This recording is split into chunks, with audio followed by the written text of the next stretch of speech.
Certamente, io diciamo invece Loredana, tu ti scontri giornalmente, effettivamente forse più di loro, con quelli che sono i tabù della gente, ma soprattutto forse spesso sono tabù ostentati tante volte, magari nascosti da una certa ipocrisia.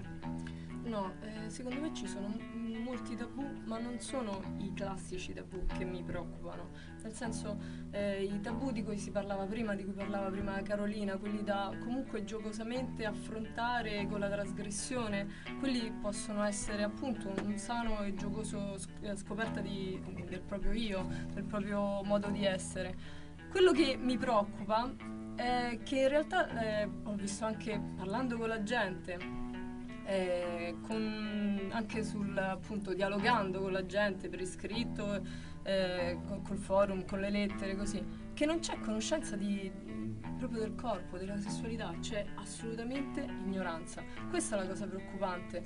Cioè, le cose basilari non è che non si fanno perché c'è il tabù, perché non si conoscono. Perché l'uomo non conosce la donna, degli uomini mi chiedono: ah, io vorrei con la mia donna affrontare certi argomenti, vorrei questo, vorrei quello, vorrei quell'altro. Oppure anche delle donne mi scrivono su cose basilari. Io dico: ma parlate, affrontate fra di voi, insomma, giocate, vedete quello che vi piace. Niente, non c'è assolutamente, non c'è proprio conoscenza. Però a parte questo, con quanta ipocrisia ti scontri durante... Vabbè, quella è naturale, c'è un modo doppio di vivere anche l'erotismo e tante altre cose, però parliamo di erotismo. Allora, quello pubblico, io in certi locali non ci vado, certe trasmissioni non le vedo, quello non lo faccio, e quello invece privato, che è più radicato, più profondo, che conosce a memoria, che ne so, tutte le attrici, tutti i video che sono stati realizzati, più o meno sexy, oppure che frequenta i locali, perché i locali comunque l'evoluzione in questo senso lo sto notando. I locali prima erano più luoghi veramente del tabù, i luoghi della perversione, dove uno, sai, va dal night, era una cosa impegnativa, una cosa un po' da nascondere, oppure da farci il bello tra gli amici. Invece adesso magari i locali stanno diventando quasi una discoteca sexy.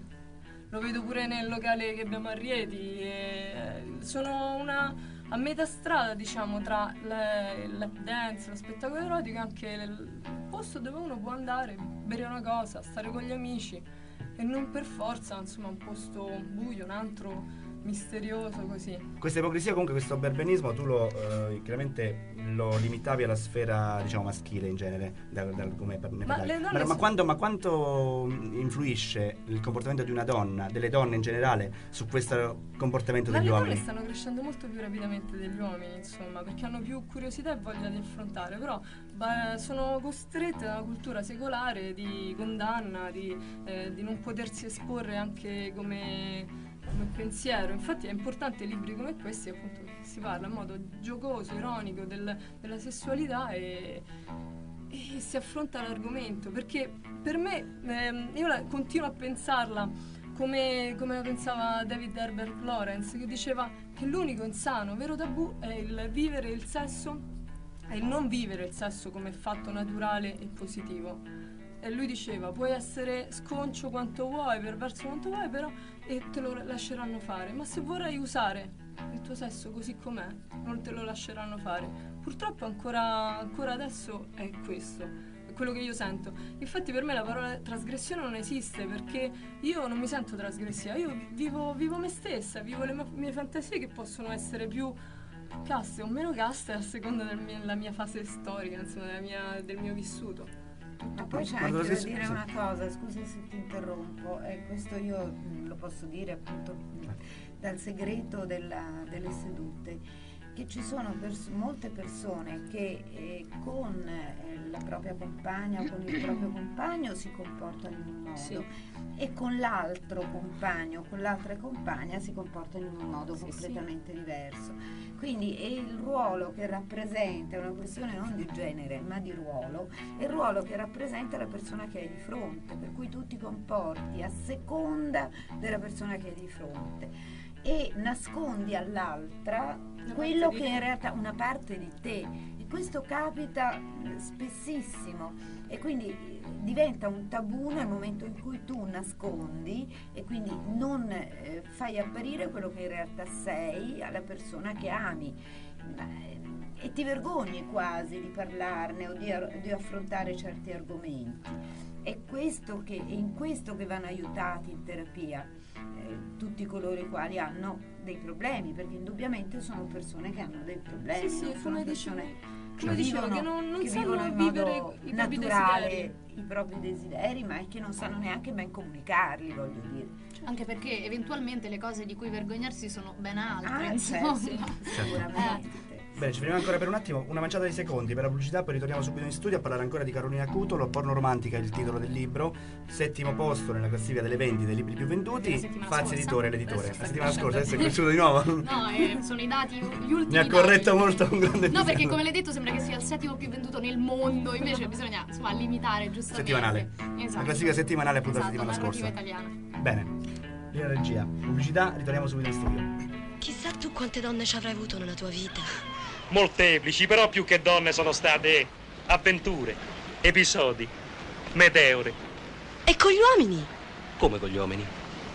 Ma me l'hai detto tu che hai fatto anche quel tipo di esperienza? Sì, ma molto tempo fa ero molto giovane, inesperto. Fu un marinaio genovese d'origine bisessuale che si approfittò di me. Fu un'esperienza amara, cruda. Tu mi dirai che cosa ho provato. Soltanto schifo e dolore. Radio Roma, al centro delle tue emozioni. Eccoci ancora in studio, naturalmente stiamo parlando con Carolina Cutolo, con Loredana Bontempi e Irene Bozzi di Porno Romantica. Porno Romantica il libro, però poi stiamo affrontando l'argomento in toto, diciamo.